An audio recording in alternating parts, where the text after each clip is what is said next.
On today's show, Ford is killing the Fusion sedan, but its name will live on. Genesis sales are plummeting, but the company says that's all according to plan. And GM passes Ford in overall pickup market share in the US. All that and more coming right up on Autoline Daily.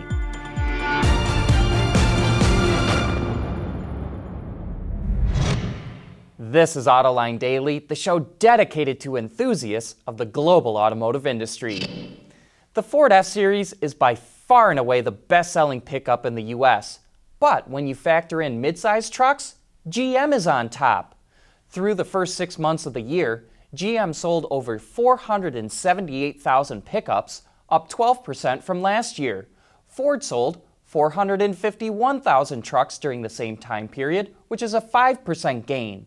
Last year, the two companies were tied in pickup market share, but Kelley Blue Book reports that GM is now at 34%, 2% ahead of Ford. But GM's time on top could be short-lived. The company is boosting sales by clearing out inventory of old GMC Sierras and Chevy Silverados to make way for the new versions which will come out later this year. And the Ranger makes its return to the US next year, which should help put Ford back on top of the pickup battle. The luxury brand of Hyundai, Genesis, is watching its sales plummet in the American market. But that's all according to plan, says Kyung-Soo Lee, the president and CEO of Hyundai Motor America.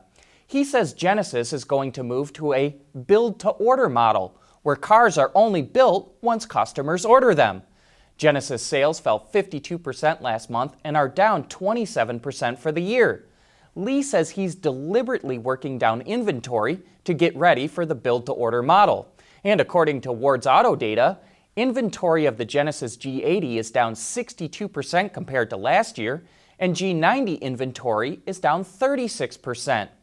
Genesis is also slashing its U.S. dealer count as it transitions away from Hyundai dealerships and moves to standalone stores. Quote, "You can't sell Genesis next to Elantra," says Lee. Genesis will announce its new dealer lineup in a matter of weeks, and only those dealers will be allowed to sell its current cars and the brand new G70.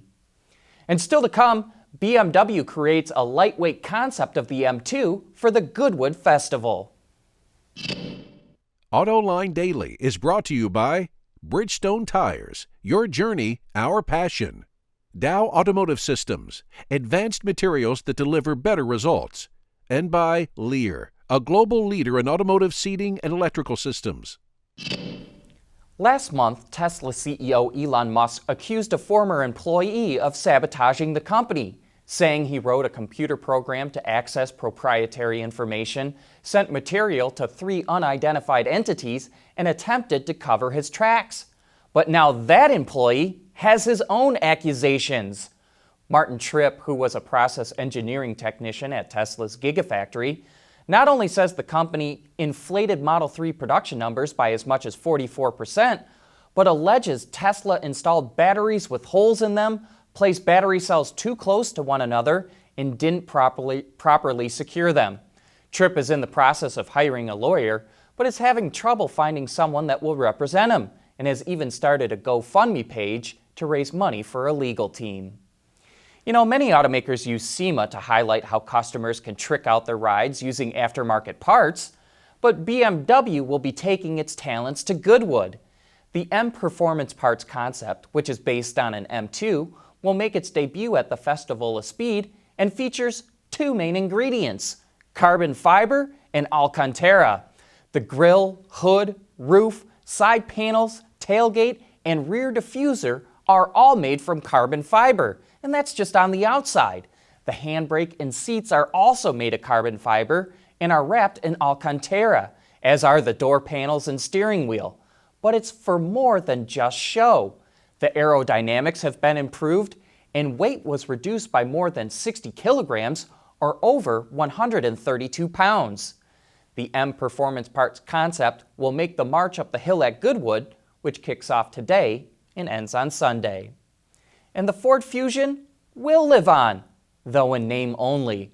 According to a report in Bloomberg, Ford is going to use the Fusion name for a wagon it's designing to compete with the Subaru Outback. It will maintain the same mechanical underpinnings as the current Fusion sedan, but with a raised hatchback body. And the move makes sense to us. Despite Fusion sedan sales falling off a cliff, the name which Ford spent hundreds of millions of dollars promoting still carries awareness with customers. And the automaker is doing nearly the exact same thing with the Focus in the US. The only version of the Focus that will live on is a raised hatchback called the Focus Active. Coming up next, Volkswagen explains why you won't see an electrified version of the Jetta. Lighter, safer, stronger, quieter, and more sustainable. Tell us where you need to go, and we'll help you get there. Dow Automotive Systems. We don't succeed unless you do. Volkswagen is spending billions of dollars to electrify its lineup, but it's not giving up on the internal combustion engine just yet. Recently on Autoline After Hours, we were joined by Daniel Shapiro, the product manager of the Volkswagen Jetta, and he explained why the company doesn't have any plans to electrify that vehicle. Quite honestly, when we ask people what do they want in their powertrain, and in California especially, there is a lot of demand for hybrids, but more importantly, people are asking because they want the fuel economy, not necessarily because they want a hybrid.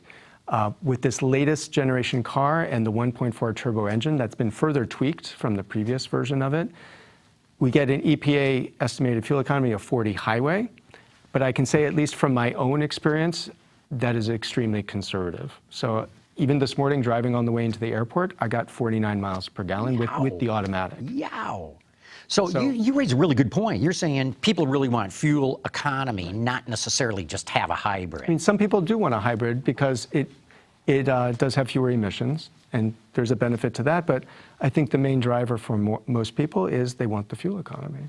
And with this latest version of the Jetta, the fuel economy, even by EPA standards, is in the 40s. And I don't think people will be disappointed with that at all. They really want a car that comes down to a very low cost of ownership, and that will grow with them over time. But they really think out of their wallet. And hey, be sure to join us for Autoline After Hours this afternoon, when we'll have a Panhard Dina Z16 in the studio. Joining us is Ken Nelson, an expert in unusual cars, who will explain what this thing is all about. So tune in at 3 p.m. Eastern Time on our website, Autoline.tv, for some of the best insider discussions in the automotive industry. That's it for today. Thanks for watching. We'll be right back here tomorrow.